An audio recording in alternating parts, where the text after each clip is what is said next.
Reputation and crisis management. How to rewire public perception. So let's get real. Your reputation is more than what people say about you. It's how their brain interprets what they've heard. Hi, I'm Dr. Andrea Adams Miller. I'm a neuroscientist, a PR strategist, and someone who understands exactly how public perception is formed and how to control it. So, whether you're dealing with bad press, a brand crisis, or an online reputation hit, we're going to break down the brain science of crisis communication and how you can reframe your public image using proven strategies. So, why public perception is emotional, not logical? Fact.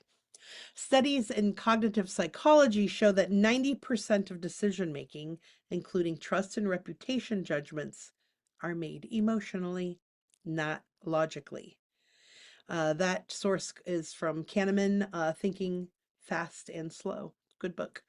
Okay, that means you can't logic your way out of bad PR. People don't believe the most factual statements.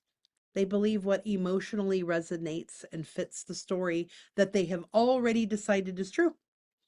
If a negative narrative is circulating about you or your brand, the worst thing you can do is deny it outright. They see it as defensive. Don't over explain with too much detail. This triggers skepticism. Oh, they're making up a story. Stay silent and hope it blows over. It rarely does. So you need to say something. So, how do you shift perception? You reframe the story. How crisis framing works, the science of narrative shifts. Okay, the human brain is wired for cognitive bias, meaning once we form an opinion, we subconsciously seek evidence to confirm it. This is called confirmation bias. And that's why traditional crisis management often fails. It tries to fight against the bias instead of working with it. So, how you reframe your narrative effectively is you have to acknowledge the emotional response before the facts. If people are upset, address their feelings first, not the details. So, I see that you're upset. Okay, an example. This accusation is completely false. Oh, wrong way to go. Wrong, wrong, wrong, wrong. The right way? I understand why this situation has raised concerns, and I take that seriously. Here's what I want to share. By validating the audience's existing emotions, in this case, having raised concerns, the brain's more open to receiving new information. And shift the focus to the bigger picture. A single event doesn't define a person or a company unless you let it. Instead of defending yourself, shift the focus to what your company stands for, the broader mission that hasn't changed, and a positive initiative you're working on. For example, while this situation is unfortunate, it doesn't change our commitment to whatever that might be, integrity, healthy products, good food, whatever your mission might be. In fact, here's what we're doing to ensure, and then you list the positive action. This keeps people's brains focused on forward motion rather than past. Now, reframe the narrative using cognitive biases. Fact, the brain remembers things differently based on framing. That means you control how people interpret a situation by how you present it. An example of negative press: Company X was caught in a controversy over misleading marketing. Terrible response would be to say, "We didn't mislead anyone." Now you just sound defensive. A better response would be, "Our goal has always been transparency, and we're taking immediate steps to improve how we communicate with our customers." It shifts to what's important to you, what's important to them, and how you're willing to improve the communication and take action.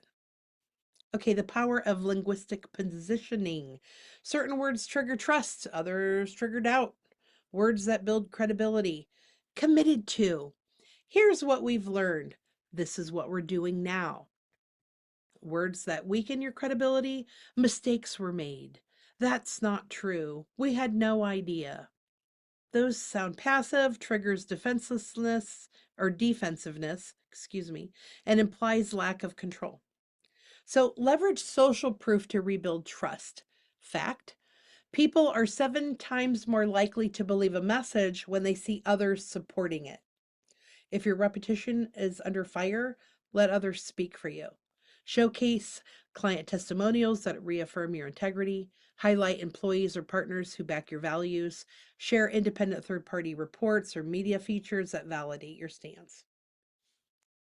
Case studies, how we've helped clients regain trust. Let's talk about real world examples of crisis recovery done right. So, a client of mine, a highly respected entrepreneur, faced a misleading article that questioned their credibility.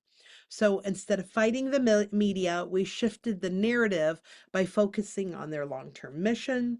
We used precise messaging to frame the situation as a misunderstanding, not a wrongdoing. And we leveraged social proof by securing testimonials from industry leaders.